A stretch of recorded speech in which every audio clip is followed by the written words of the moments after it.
Hello guys. आज अपन जो topic cover करने वाले हैं वो अपना थायराइड ग्लैंड। ठीक है। तो इस वीडियो में हम थायराइड ग्लैंड की ग्रोथ एनाटॉमी देखेंगे, ब्लड सप्लाई देखेंगे, नर्व सप्लाई, उसकी लिम्फेटिक्स, एम्ब्रियोलॉजी का डेवलपमेंट और हिस्टोलॉजी। ठीक है। इसका क्लिनिकल अभी मैं इस वीडियो में कवर नहीं करूँगा, ठीक है, क्योंकि इसका क्लिनिकल थोड़ा सा लंबा है, तो उसके लिए मैं एक अलग वीडियो पोस्ट कर दूंगा बाद में। तो देखते हैं अब अपन। ठीक। अपनी बॉडी में दो तरह की ग्लैंड होती है, एंडोक्राइन और एक्सोक्राइन। ठीक है। तो जो थायराइड है वो सबसे बड़ी एंडोक्राइन ग्लैंड अपनी बॉडी की। ठीक है। और ड्यूरिंग द एम्ब्रियोनिक डेवलपमेंट जिस ग्लैंड का ग्लैंडुलर टिश्यू सबसे पहले बनता है वो भी अपनी थायराइड ही रहती है। ठीक है। और फिर ये फंक्शनल भी हो जाता है 3 मंथ में ही। ठीक है। 3 मंथ के बाद ये फंक्शनल हो जाता है इंट्रायूटरल लाइफ के अंदर। और ये सबसे वेस्कुलर एंडोक्राइन ग्लैंड भी है। ठीक है। इसके इक्वली ब्लड सप्लाई मिलती है आपके एड्रिनल मेडुला को। और ये ओनली ऐसी एंडोक्राइन ग्लैंड है जो कि आपकी सुपरफिशियली सिचुएटेड रहती है, बाकी जितने भी एंडोक्राइन ग्लैंड है वो डीपली सिचुएटेड है अपनी बॉडी में। और ये मात्र एक ऐसी ग्लैंड भी है जिसको हार्मोन सिंथेसिस के लिए जो रॉ मटेरियल चाहिए होता है वो बाहर से लेना पड़ता है, जैसे आयोडीन। ठीक है। आयोडीन अपनी बॉडी में नहीं बनता जिससे कि ये अपने हार्मोन खुद बना ले। ठीक है। तो ये आयोडीन के लिए एक तरह से एक्सटर्नल एक्सटर्नल सोर्स पे डिपेंडेंट है जिससे अपना हार्मोन बनाती है फर्दर। अब जो थायराइड ग्लैंड है इसकी स्ट्रक्चर अगर अपन बाहर से देखें तो ये आपको एक शील्ड की तरह लगेगा। ठीक है। इसलिए थायराइड ग्लैंड को अपन कहते हैं कि इसकी अपीयरेंस आती है आपकी शील्ड जैसी। और ये रेगुलेट करती है अपने बीएमआर को। और कैल्शियम मेटाबॉलिज्म में भी एक इम्पोर्टेंट रोल प्ले करती है। ठीक है। कैल्शियम मेटाबॉलिज्म में इम्पोर्टेंट रोल जो इसका है वो ऐसा है कि इससे जो हार्मोन निकलते हैं, ठीक है, वो पैराथायरॉयड ग्लैंड के जो हार्मोन है उसका एंटागोनिस्टिक होता है। ठीक। तो ऐसे ही एंटागोनिस्ट में काम करके अपनी कैल्शियम मेटाबॉलिज्म को मेंटेन करके रखती है अपनी बॉडी के। अब इसके साइज, सिचुएशन और एक्सटेंट देखते हैं। ठीक है। तो पहले देखते हैं कि सिचुएट कहाँ पे होती है। ये नेक के साइड में। ठीक है। और कुछ पोर्शन इसका फ्रंट में भी सिचुएटेड रहता है। जो फ्रंट में सिचुएटेड रहता है उस पोर्शन को अपन स्थमस बोलते हैं। ठीक है। जो कि दोनों लोब को कनेक्ट करता है। ठीक है। एक लोब ये रहा साइड में, एक ये रहा। ट्राई किया कि एक लोब इधर एक लोब इधर, और जिसको कनेक्ट करता है वो स्थमस। और वर्टिब्रल लेवल पे ये एक्सटेंड करती है C5 टू T1। ठीक है। C5, C6, C7 and T1 vertebrae पे।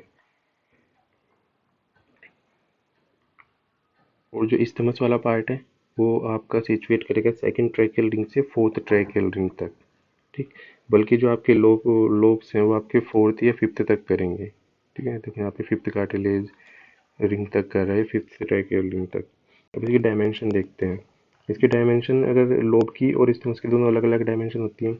लोब की डायमेंशन आपकी 5x25x25 सेंटीमीटर होगी, बल्कि जो स्थमस है उसकी 1.2x1.2 सेंटीमीटर होगी। वेट जस्ट 25 ग्राम है। और जो साइज होता है थायराइड ग्लैंड का वो फीमेल्स में ज़्यादा होता है एज कम्पेयर टू मेल्स। ठीक है। और फिर ये फर्दर साइज इंक्रीज करता है प्रेगनेंसी में और मेंस्ट्रुएशन में। ठीक है। प्रेगनेंसी में तो इसलिए इंक्रीज करता है कि जैसे अपन ने देखा कि 3 महीने बाद फंक्शनल होती है ग्लैंड। ठीक है। तो 3 महीने से पहले जो सप्लाई होती है हॉर्मोन्स की वो मदर के थ्रू ही हो जाती है प्लेसेंटा से। ठीक है। तो इसलिए अब मदर को अपनी भी रिक्वायरमेंट पूरी करनी है, और फिर जो एम्ब्रियो है उसकी भी, यानी कि जो फीटस है उसकी भी रिक्वायरमेंट पूरी करनी है। तो इसलिए इस साइज का ग्लैंड बढ़ जाता है फीमेल्स में जिससे ज़्यादा हार्मोन सिंथेसिस हो सके। अब जब सेल्स का जब ग्लैंड का साइज बढ़ेगा तो उसके अंदर जो फोलिकुलर सेल्स वगैरह हैं वो भी बढ़ेंगे, फिर हार्मोन की भी सिंथेसिस बढ़ेगी और फिर वो फर्दर सप्लाई होगी आपकी फीटस को। तो अपन देखते हैं इस ग्लैंड के कैप्सूल्स। ठीक है। इस ग्लैंड के दो कैप्सूल होते हैं, एक ट्रू कैप्सूल और एक फॉल्स कैप्सूल। ठीक है। जो ट्रू कैप्सूल्स है आपका वो जो ग्लैंड के फाइब्रस स्ट्रोमा है उसी का ही कंडेंसेशन से होकर आपका ट्रू कैप्सूल बनता है। बल्कि जो फॉल्स कैप्सूल है, ठीक है, वो प्री ट्रैकियल फेसिया के स्प्लिटिंग से बनता है। और ये थिन होता है पोस्टीरियर बॉर्डर पे। ठीक है। और थिक होता है आपका मीडियल बॉर्डर पे। मीडियल बॉर्डर पे थिक होके ये एक सस्पेंसरी लिगामेंट बनाता है जिसको अपन सस्पेंसरी लिगामेंट ऑफ बेरी कहते हैं। देखो ये यहाँ पे फॉल्स कैप्सूल है थायराइड ग्लैंड का। ठीक है। ये आपकी मिडियल साइड है। ये मिडियल साइड पे यहाँ पे थिक हो गया ये रहा। देखो ये पूरा ऐसे कैप्सूल आ रहा है फॉल्स कैप्सूल, और ये मिडिल साइड पे थिक हो गया, इसी को अपन ने लिगामेंट ऑफ बेरी कह दिया है। तो ये हो गया आपका लिगामेंट ऑफ बेरी। अब एग्जाम में डायग्राम बनाने के लिए सिंपल सा स्ट्रक्चर इसका है ये, ट्रू कैप्सूल और फॉल्स कैप्सूल का। देखो ये यहाँ पे इस कलर में आपको ट्रू कैप्सूल दिख रहा है और बाहर ये ग्रीन कलर में आपको फॉल्स कैप्सूल दिख रहा है। ठीक, अब इन कैप्सूल को अपने को पढ़ने की ज़रूरत क्यों है? ठीक है, कैप्सूल अपने को इसलिए पढ़ना है क्योंकि जब भी हम थायराइड ग्लैंड की सर्जरी करते हैं, ठीक है, उसके अपने को थायराइड ग्लैंड पूरी रिमूव करनी है या जो भी सर्जरी थायराइड से रिलेटेड करनी है, उसके लिए अपने को ऐसे नहीं कि अपन कहीं भी कट दे देंगे।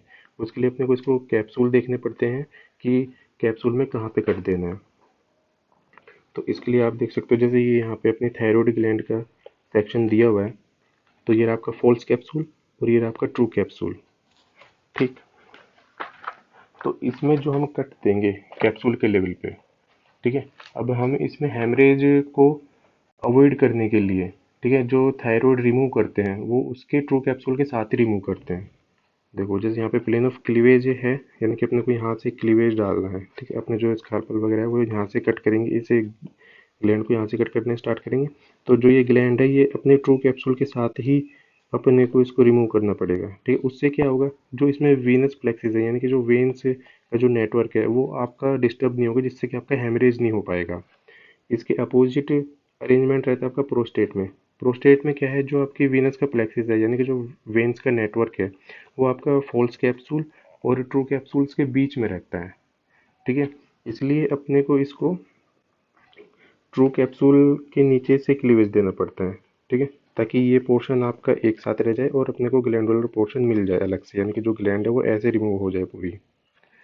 तो ये अपने कैप्सूल का इंपॉर्टेंस है। अब आप देखो एक क्वेश्चन इसमें पूछा जाता है वाइवा वगैरह में कि जब आप कोई भी चीज़ स्वेलो करते हो तो आपका जो थायराइड है वो ऊपर नीचे क्यों मूव करता है। ठीक है, तो उसका आंसर ये है कि जो थायराइड ग्लैंड है अपनी, ठीक है, वो लिगामेंट ऑफ बेरी से जुड़ा हुआ है कार्टिलेज से। ठीक है, कौन सा cartilage, cricoid cartilage. And cricoid cartilage is further connected to the thyroid which is further connected to the hyoid. ठीक है, ultimately the ligament of Berry is somehow connected to the hyoid bone. तो when we swallow something, ठीक है, तो तब क्या होगा, जो आपकी हाइड बोन है वो आपकी ऊपर मूव करती है, ठीक है, अप एंड डाउन मूव करती है कुछ भी चीज़ स्वेलो करते हुए।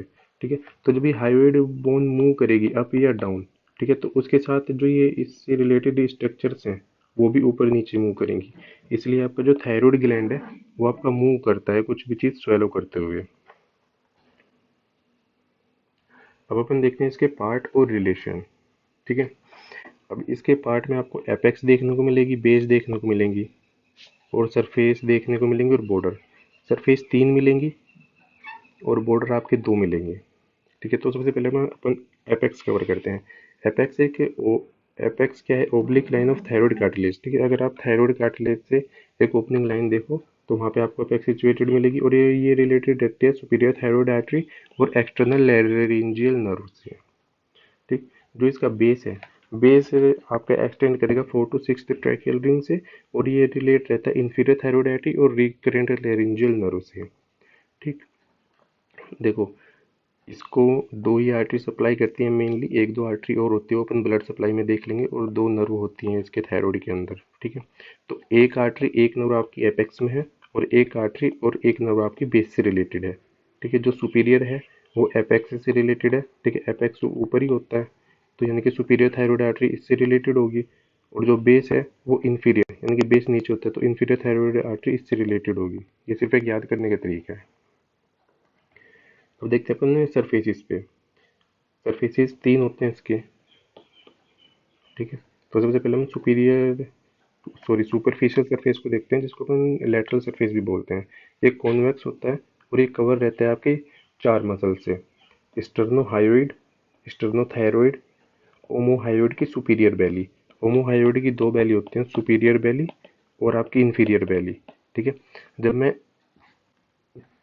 ट्रायंगल्स ऑफ नेक की वीडियो डालूंगा तो उसमें एंटीरियर ट्रायंगल और पोस्टीरियर ट्रायंगल की एक जब मैं बाउंड्री बताऊंगा तो उसमें आपको पता चलेगा कि ओमोहायोइड की 2 वैल्यू होती हैं, एक सुपीरियर वैल्यू और एक इंफीरियर वैल्यू। तो यहाँ पे सुपीरियर वैल्यू उसके सुपीरियर सरफेस में काम आ रही है। और एंटीरियर बॉर्डर ऑफ स्टर्नोक्लेडोमास्टोइड। ठीक है, स्टर्नोक्लेडोमास्टोइड। अभी देखते हैं हम फिर मेडियल सरफेस को। ठीक है, तीन सरफेस होते हैं, एक हो चुका, दूसरा पढ़ रहे हैं अपन मीडियल सरफेस। मीडियल सरफेस क्या है? मीडियल सरफेस से रिलेटेड रहती है आपकी दो ट्यूब, दो मसल और दो नर्व। ठीक है, ये सबसे सिंपल सरफेस है जिसकी रिलेशन आप याद कर सकते हो, दो ट्यूब, दो मसल और दो नर्व। अब ट्यूब कौन कौन सी है? अब देखो, जब थायरॉइड ग्लैंड के पीछे कौन सी ट्यूब हो सकती है? एक तो ट्रैकिया हो सकती है, एक इसोफेगस हो सकता है अपना। ठीक है, और दो मसल, इंफीरियर कॉन्स्ट्रिक्टर और क्रिकोथायरॉइड। और फिर दो नर्व जो अपन ने ऊपर भी पढ़ी है, एक्सटर्नल लैरिंजियल नर्व और रिकरेंट नर्व। थायराइड में जहां भी आपको देखने को मिलेंगे सिर्फ यही दो नर्व देखने को मिलेंगी। ठीक, अभी लास्ट में एक डायग्राम आएगा, उसमें अपन ये सारे स्ट्रक्चर्स देखेंगे कि मीडियली कैसे होता है। पोस्टीरियर सरफेस पे क्या होगा इसकी, या फिर इसको पोस्टीरियर लैटरल सरफेस भी कहते हैं। ये रिलेटेड रहेगा आपके कैरोटिड सीथ से। ठीक है, और ये ओवरलैप करेगा आपकी कॉमन कैरोटिड आर्टरी को। ठीक है, कॉमन कैरोटिड आर्टरी को ओवरलैप करेगा ये, इसका पोस्टीरियर लैटरल सरफेस। अब अपन देखते हैं इसके एंटीरियर बॉर्डर।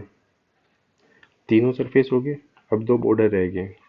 तो जो एंटीरियर बॉर्डर रहता है वो थिन रहता है आपका, और वो किसके रिलेशन में रहता है? एंटीरियर बॉर्डर और सुपीरियर थायरॉइड आर्टरी। ठीक है, और जो आपका पोस्टीरियर सरफेस है वो सेपरेट करता है मीडियल और पोस्टीरियर सरफेस को, जो कि रिलेटेड रहता है आपका inferior thyroid artery, parathyroid gland और thoracic duct, only on left side. ठीक है, राइट साइड में नहीं। ठीक है, तो पोस्टीरियर सरफेस जब आप इसका देखोगे तो पोस्टीरियर बॉर्डर में आपको देखने को मिलेंगे ये सभी स्ट्रक्चर्स, और ये सेपरेट करेगा इसको। अब कौन सा बॉर्डर किसको सेपरेट कर रहा है उसके लिए एक सिंपल सा फ्लो चार्ट बनाया गया है। तो देखो, तीन सरफेसेस होते हैं अपने, एक दो तीन सरफेस। पहला हो गया लेटरल, दूसरा हो गया मीडियल और तीसरा होगा पोस्टीरियर लैटरल। ठीक, अब जो लेटरल और मीडियल को सेपरेट कर रहा है आपका एंटीरियर बॉर्डर, और फिर जो मीडियल और पोस्टीरियर लैटरल को सेपरेट कर रहा है वो आपका पोस्टीरियर बॉर्डर।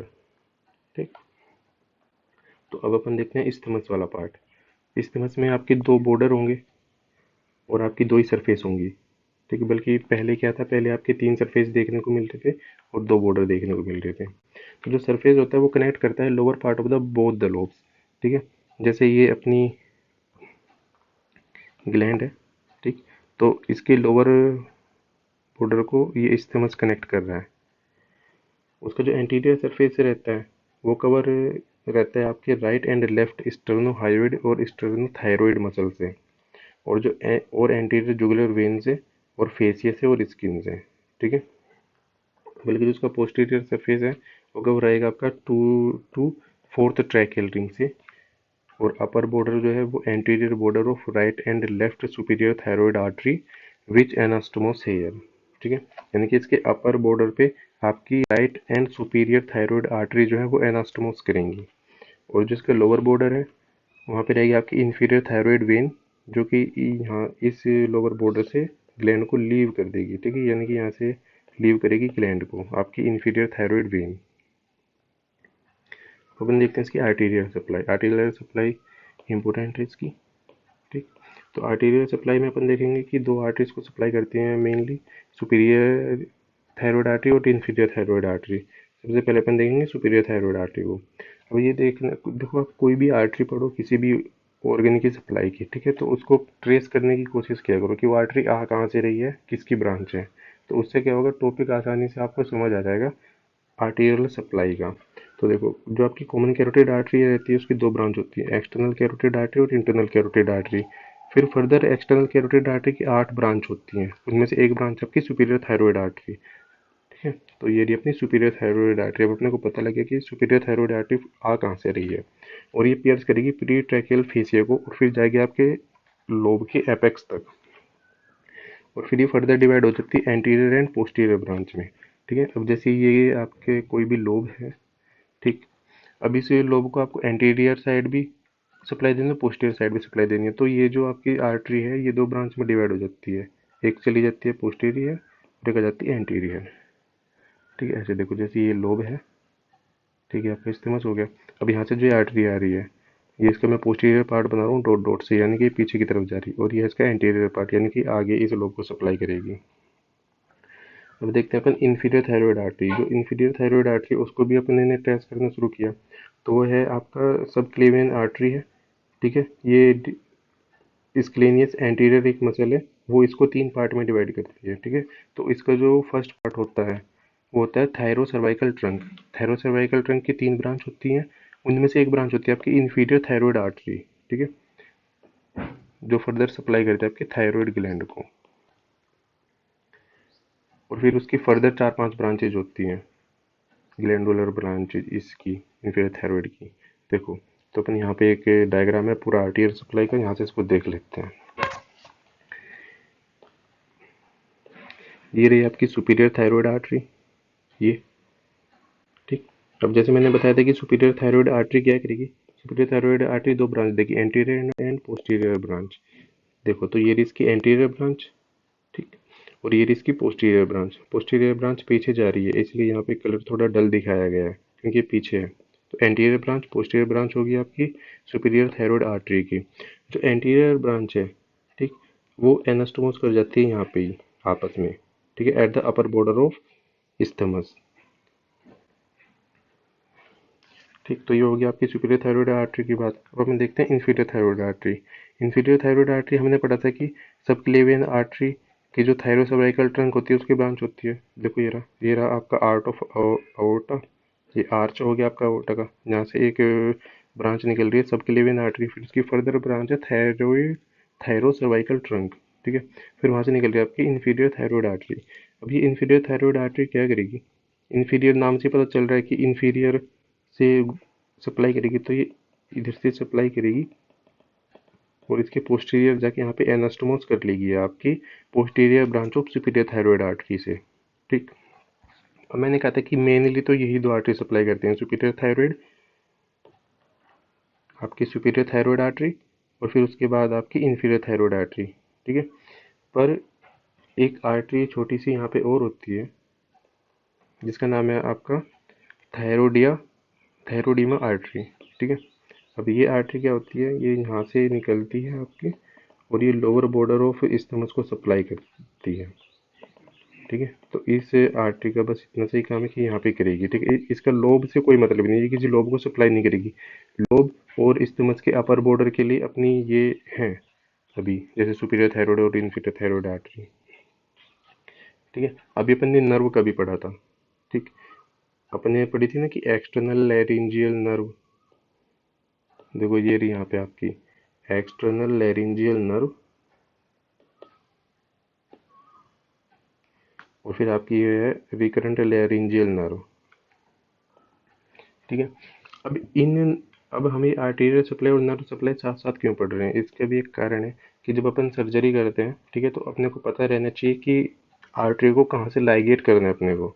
जो आपकी ये है आपकी सुपीरियर थायरॉयड आर्टरी, उसको आप नियर द लोब, ठीक है, नियर द अपर लोब या फिर अपर पोल ऑफ ग्लैंड, यानी कि यहाँ से लाइगेट करोगे, ठीक है। आप इसको यहाँ से लाइगेट नहीं कर सकते, यहाँ से लाइगेट इसलिए नहीं कर सकते क्योंकि यहाँ पे पास में नर्व है, ठीक। अगर आपने यहाँ पे लाइगेट करने की कोशिश की, ठीक है, तो यहाँ पे बहुत ज़्यादा चांसेस हैं कि आपकी नर्व भी डैमेज हो जाए, ठीक है। और नर्व डैमेज होने से उसकी जो फर्दर सप्लाई है नर्व की, वो पार्ट भी अफेक्ट होगा आपकी बॉडी का।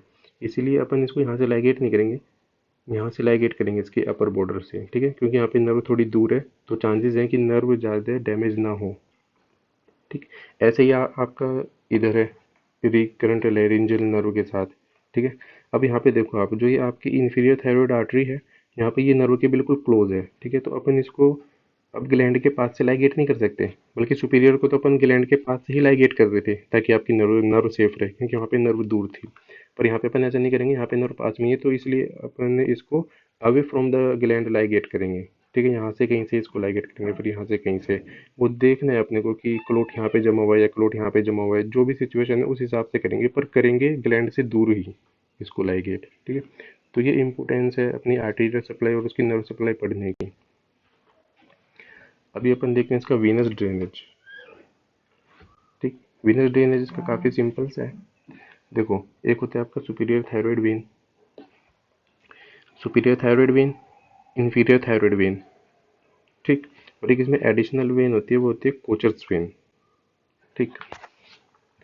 तो अब जो अपर पार्ट है, ठीक है, इस ग्लैंड का जो अपर पोर्शन है ये वाला, ठीक है, यहाँ से आपका ये पोर्शन ड्रेन होगा आपका इंटरनल जुगनल वेन में वाया सुपीरियर थायराइड वेन, ठीक है। यानी कि सुपीरियर थायराइड वेन यहाँ से लेके जाएगा और इसको डाल देगा आपका इंटरनल जुगुलर वेन में, ठीक है। तो अपर लोब का सप्लाई हो गया। अब अपन देखते हैं पोस्टीरियर लोब से, यानी कि इस वाले पोर्शन से जो मिडिल वाला हिस्सा है, ठीक है। तो middle portion of the gland को होगा मिडिल थायराइड वेन, ठीक है। तो मिडिल थायराइड वेन यहाँ से लाके फिर इसको इंटरनल जुगुलर वेन में ही डाल देगी, ठीक। एक है ये आपका कोचर्स वेन, ठीक है। कोचर्स वेन क्या करती है, ये लोअर पोर्शन से करती है, लोअर पोर्शन से लाएगी और इधर ड्रेन कर देगी आपका, ठीक है। ये भी इंटरनल जुगुलर वेन में ही करेगी, ठीक। देखो जो इंफीरियर थायराइड वेन है, ये रही आपकी इंफीरियर थायराइड वेन, ठीक है। यहाँ पे थोड़ा सा प्लेक्सिस बना लेती है, ठीक। और ये ब्रांच होती है आपकी लेफ्ट ब्रैकियोसेफेलिक वेन की, ठीक है। Inferior thyroid when is a branch of the left cephalic vein and superior thyroid when is a branch of internal jugular vein, ठीक है। ब्रांच नहीं कह सकते अपन, ये कह सकते हैं कि यहाँ पे ड्रेन करेगी, ठीक है। ये यहाँ से करेगी इसको ड्रेन। तो ये हो गया आपका वीनस सप्लाई। अब देखते हैं इसकी लिम्फेटिक्स। लिम्फेटिक्स में क्या है, लिम्फेटिक्स से इसके जो अपर लोब है उसके आसपास जो लिम्फेटिक्स हैं, ये अपना लिम्फेटिक वहाँ पे ड्रेन करेंगे, ठीक है। जैसे जो अपर लोब है, अपर लोब की मीडियल साइड यहाँ पे कर रही है आपकी प्री लैरिंजियल नोड पे ड्रेन, ठीक है। और अपर लोब से कुछ लिम्फ आपका जा रहा है जुगलो डाइगैस्ट्रिक नोड पे भी, ठीक। जुगलो डाइगैस्ट्रिक नोड इसको क्यों रखे हैं, क्योंकि यहाँ पे डाइगैस्ट्रिक मसल की जो पोस्टीरियर वैली है वो प्रेजेंट है और आपके इंटरनल जुगुलर वेन भी प्रेजेंट है इस नो जहाँ पे ये नोड प्रेजेंट है, इसलिए इसका नाम जुगुलो डाइगैस्ट्रिक नोड रख दिया, ठीक है। तो यहाँ से लिम्फ यहाँ पे जाएगा और यहाँ से जाएगा लिम्फ प्री लैरिंजियल नोड पे, ठीक है। अब अपन देखते हैं कि इस्थमस का जो लिम्फ है वो कैसे ड्रेन होगा। इस्थमस का लिम्फ आपका जाएगा रिट्रोस्टर्नल नोड पे, ठीक है। या फिर इसको ब्रैकियोसेफेलिक नोड भी कहते हैं, ठीक। और जो लोअर पार्ट है, ठीक है, यानी कि जो लोब का लोअर पोर्शन है, वहाँ से लिम्फ जाएगा आपका मीडियली तो चला जाएगा इधर प्रीट्रैकियल नोड पे, ठीक। और लेटरली चला जाएगा आपका node along the recurrent laryngeal nerve, ठीक है। ये अपन ने देखी थी अपनी रिकरेंट लैरिंजियल नर्व है, ठीक है। तो इसके अलोंग जो नोड होगी वहाँ आपका लोअर पोर्शन से लिम्फ ड्रेनेज होगा, ठीक। तो ये इसका ओवरऑल लिम्फ ड्रेनेज है कि अपर लोब यहाँ पे और यहाँ पे करेगा, इस्थमस अपना इधर करेगा और जो लोअर पार्ट है वो इधर ड्रेन करेगा अपना लिम्फ। अब अपन देखते हैं इसकी नर्व सप्लाई। नर्व सप्लाई में एक पैरासिम्पैथेटिक सप्लाई होगी, एक सिंपैथेटिक सप्लाई होगी। जो पैरासिम्पैथेटिक सप्लाई है वो डिराइव होती है आपकी वैगस नर्व से, ठीक। वैगस नर्व से और रिकरेंट लैरिंजियल नर्व। मतलब कि जो सिंपैथेटिक सप्लाई है आपकी थायराइड ग्लैंड की, वो superior medial and inferior cervical sympathetic ganglia से होती है, और मेनली होती है आपकी मिडियल सर्वाइकल सिंपैथेटिक गैंग्लिया से।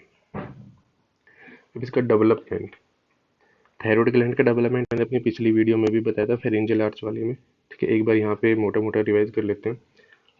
फॉर्मेशन स्टार्ट हो जाता है इसका 3rd वीक ऑफ इंट्रायूटेरल लाइफ में, ठीक है। और ये फाइनल पोजीशन तक पहुंच जाते हैं 7th वीक ऑफ इंट्रायूटेरल लाइफ में, ठीक है। फाइनल पोजीशन मतलब अपने ने बताया था कि ये ग्लैंड जहाँ पे बनती है वहाँ से माइग्रेट करके अपने फाइनल पोजीशन पे आती है।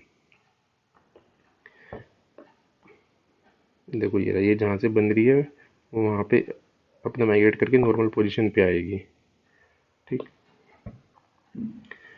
देखो अब ये फुली फंक्शनल होती है 3rd वीक पे, ठीक। मैंने आपको स्टार्टिंग में बताया था कि फुली फंक्शनल होगी 3rd वीक पे, ठीक। तो 3rd वीक से पहले जो थायरोक्सिन है वो आपका सप्लाई करेगी मदर, ठीक है। इसीलिए फीमेल्स में प्रेगनेंसी के दौरान जो साइज होता है वो बढ़ जाता है इस ग्लैंड का, ठीक है, क्योंकि थायरोक्सिन ज़्यादा सप्लाई करना होता है मदर और आपका जो इन्फेंट है, सॉरी इन्फेंट नहीं कह सकते उसको, फीटस कहेंगे। वो फीटस यानी कि फीटस और मदर दोनों की सप्लाई करनी है उसको, तो इसलिए फीमेल्स में साइज बढ़ जाएगा ग्लैंड का, ठीक। जो थायरोक्सिन होता है वो डेवलपमेंट ऑफ मैनी ऑर्गन्स के लिए इम्पोर्टेंट होता है एम्ब्रियोनिक लाइफ में, और मेटाबॉलिज्म रेगुलेशन के लिए भी इम्पोर्टेंट होता है, ठीक। तो इसलिए थायरोक्सिन की सप्लाई अपने को चाहिए फर्स्ट डे से लेके अपने जब तक पार्चुलेशन ना हो तब तक। 3 मंथ से पहले मदर देगी, फिर 3 मंथ के बाद उसकी खुद की ग्लैंड डेवलप हो जाएगी फीटस की, तो वो फिर खुद सप्लाई करेगा। लोग एक बार देख लेते हैं इसका डेवलपमेंट एक बार रिवाइज कर लेते हैं मोटा मोटा सा। फोरामेन सीकम मैंने बताया था लास्ट वीडियो में, तो फोरामेन सीकम की होगी, इनर्जिनेट करेगी और एक डक्ट बना लेगी आपकी, इसको अपन थायरोग्लोसल डक्ट कहेंगे। थायरोग्लोसल डक्ट जो है वो फिर फर्दर बाइफरकेट कर जाएगी। बाइफरकेट करने के बाद यहाँ पे जो सेल्स होंगी वो उनमें प्रोलिफरेशन हो जाएगा, ठीक है। प्रोलिफरेशन होने के बाद यहाँ पे ये स्वेलअप हो जाएंगे, ठीक। और ये फर्दर आपका बना लेगी थायरॉयड ग्लैंड। देखो यहाँ पे जो ये बाइफिड हुआ था इसका लोअर एंड, वहाँ पे प्रोलिफरेशन हुआ। प्रोलिफरेशन के बाद, ठीक, फिर वहाँ पे क्या हुआ, जो आपकी कोडल फेरिंजल कॉम्प्लेक्स है, ठीक है, कोडल फेरिंजल कॉम्प्लेक्स ने बनाई आपकी पैराफोलिकुलर सेल्स ऑफ थायरॉयड, ठीक है। अब फिर ये पूरी ग्लैंड डेवलप हुई, ठीक है। यहाँ से आपका ग्लैंड का ग्लैंडुलर पार्ट आ गया, ठीक है। जो इसका यानी कि सिक्रेटरी पार्ट है, ये पूरी पैराफोलिकुलर सेल्स वो बनाया आपका कोडल फेरिंजल कॉम्प्लेक्स ने, ठीक। तो ये आपकी पूरी थायरॉयड ग्लैंड का डेवलपमेंट हो चुका है। ये फिर इसका वही है, ये इसकी एनिमलीज हैं, ठीक है, कि ये कैसे कैसे जाएगी, यानी कि कैसे कैसे डिसेंड करेगी, ठीक। अगर ये डिसेंड करते हुए आपकी टंग में ही स्टक कर गया तो इसको आप लिंगुअल थायरॉयड बोलेंगे, ठीक। और अगर हाइयोइड के ऊपर या नीचे कर गया कहीं पे तो उसको सुप्रा हाइयोइड और इंफ्रा हाइयोइड बोलेंगे। तो जैसे मैंने यहाँ पे भी बताया था आपको एम्ब्रियो के लेक्चर में, ये रहा सुप्रा हाइयोइड और इंफ्रा हाइयोइड। तो ये सब एनिमलीज हैं, ये क्लिनिकली इनका इम्पोर्टेंस है। तो डेवलपमेंट अपन ने देख लिया। अब अपन देखते हैं इसकी हिस्टोलॉजी। हिस्टोलॉजी अगर अपन देखें तो इसमें दो तरह के सेल्स होंगे, एक होगा आपका फॉलिकुलर सेल्स और एक होगा आपका पैराफोलिकुलर सेल्स, जिनको अपन सी सेल्स भी कहते हैं। जो फॉलिकुलर सेल्स है वो क्यूबोइडल होता है, ठीक है, और वो बनाता है थायराइड फॉलिकल की वॉल, ठीक है। जैसे ये थायराइड फॉलिकल है तो इसकी वॉल बनाएगा फॉलिकुलर सेल, और ये दो हार्मोन सीक्रेट करता है, T3 और T4। T3 को अपन ट्राई आयोडोथायरोक्सिन कहते हैं और T4 को टेट्रा आयोडोथायरोक्सिन भी कहते हैं, ठीक। तो जो अपना मेन थायरोक्सिन हार्मोन है वो T4 है, T3 नहीं है। ये हार्मोन अपने बीएमआर को रेगुलेट करते हैं और एसेंशियल होते हैं नॉर्मल ग्रोथ के लिए, ठीक है, और डेवलपमेंट के लिए, स्पेशली स्केलेटल और नर्वस सिस्टम के डेवलपमेंट के लिए। तो आप देखोगे जहाँ पे भी थायराइड ग्लैंड की कमी होगी, ठीक है, यहाँ यानी कि जहाँ पे भी थायराइड ग्लैंड प्रॉपर नहीं मिलेगा वहाँ पर आपको मेंटल रिटार्डेशन देखने को मिलेगा। कमी या ज़्यादा वो डिपेंड करता है कि सिचुएशन क्या है, पर रिटार्डेशन ऑफ ब्रेन, ठीक है, यानी कि वो देखने को मिलेगा ही आपको। अब देखो, अब इसे जो ये फॉलिकुलर सेल्स हैं इसकी दो एक्टिविटी होती है, क्या तो ये एक्टिव फेज में रहे या फिर रेस्टिंग फेज में रहे, ठीक है। एक्टिव फेज में क्या होगा, जो इसके लाइनिंग्स है ना फॉलिकुलर सेल्स की जो अपन ने यहाँ पे देखी थी, ठीक, वो कोलुमिनार हो जाती हैं और रेस्टिंग फेज में क्यूबोइडल हो जाती हैं। देखो ये रहा, जब ये नॉर्मल रहती हैं तो क्यूबोइडल रहती हैं ऐसे, ठीक है, देखो यहाँ पे क्यूबोइडल है ये सारा, ठीक। और जब ये इनएक्टिव स्टेट में रहती हैं तो ये एकदम फ्लैट हो जाती हैं, ठीक, फ्लैट हो जाएंगी। बल्कि वहाँ पे जैसे हाईली एक्टिव हो जाती हैं, हाईली एक्टिव कब होंगी ये, जैसे फीमेल्स में आपकी प्रेगनेंसी में हाईली एक्टिव रह रही है क्योंकि थायरोक्सिन ज़्यादा बनाना पड़ रहा है, फीटस को भी सप्लाई करना है। तो उस वहाँ यानी कि उस कंडीशन में ये कोलुमिनार और कोलुमिनार हो जाएंगे, देखो, ठीक। तो नॉर्मल एक्टिविटी में आपकी क्यूबोइडल रहेंगी और अगर इनएक्टिव होगी है तो आपकी फ्लैट हो जाएंगी, और अगर हाइपर एक्टिव होगी है तो आपकी हो जाएंगी कोलुमिनार। तो यही है फॉलिकुलर सेल्स का सारा। अब अपन देखते हैं पैराथायरॉयड, सॉरी पैराफोलिकुलर सेल जिसको अपन सी सेल्स भी कहते हैं, ये कम होती हैं, ठीक है। और ये दो जगह पे प्रेजेंट हो सकते हैं, क्या तो जो फॉलिकुल्स के बीच का स्पेस है, ये आपका फॉलिक्यूल हो गया, इनके बीच का स्पेस यहाँ पे प्रेजेंट होगा, या फिर जो बेसमेंट मेम्ब्रेन और फॉलिकुलर सेल्स हैं उनके बीच में प्रेजेंट रह सकती है। ये देखेंगे अपन अभी, देखो ये रहा, ये बेसमेंट मेम्ब्रेन है यहाँ पे इनकी फॉलिकुलर सेल्स की, ठीक है। तो फॉलिकुलर सेल्स और उनकी बेसमेंट के बीच में रह रहा है यहाँ पे, या फिर ये जो फॉलिकुलर, ये अपने फॉलिकल है, फॉलिकल के बीच में जो स्पेस है यहाँ पे रह रहा है, ठीक है। तो पैराफोलिकुलर सेल्स आपको दो जगह देखने को मिलेंगी, एक तो स्पेस बिटवीन द फॉलिकल और एक between basement membrane of the follicle, ठीक। और ये सीक्रेट करते हैं आपका थायरोकैल्सिटोनिन, जिसको अपन कैल्सिटोनिन भी कहते हैं, और कैल्सिटोनिन का इंपॉर्टेंट रोल है आपका कैल्शियम मेटाबॉलिज्म में, ठीक। अभी कैल्शियम मेटाबॉलिज्म को रेगुलेट कैसे करता है वो भी देख लेते हैं अपन। जो कैल्सिटोनिन होता है वो ब्लड में डिक्रीज करता है कैल्शियम का लेवल। ठीक, ब्लड में कैल्शियम का लेवल कैसे डिक्रीज होगा? Decrease blood calcium level by decreasing the reabsorption of the calcium by the renal tubule. ठीक है, तो जब रीनल फिजियोलॉजी पढ़ोगे तो उसमें पता चलेगा आपको कि कैल्शियम आयन के रीअब्जॉर्प्शन कम होगा रीनल ट्यूब्यूल से, जिसकी वजह से उसका जो लेवल है ब्लड में वो भी कम हो जाएगा। ठीक, तो इस तरह से ये कैल्शियम मेटाबॉलिज्म को रेगुलेट करता है। अब मैंने बताया था कि जो कैल्सिटोनिन है वो एंटागोनिस्ट होता है पैराथ हार्मोन का।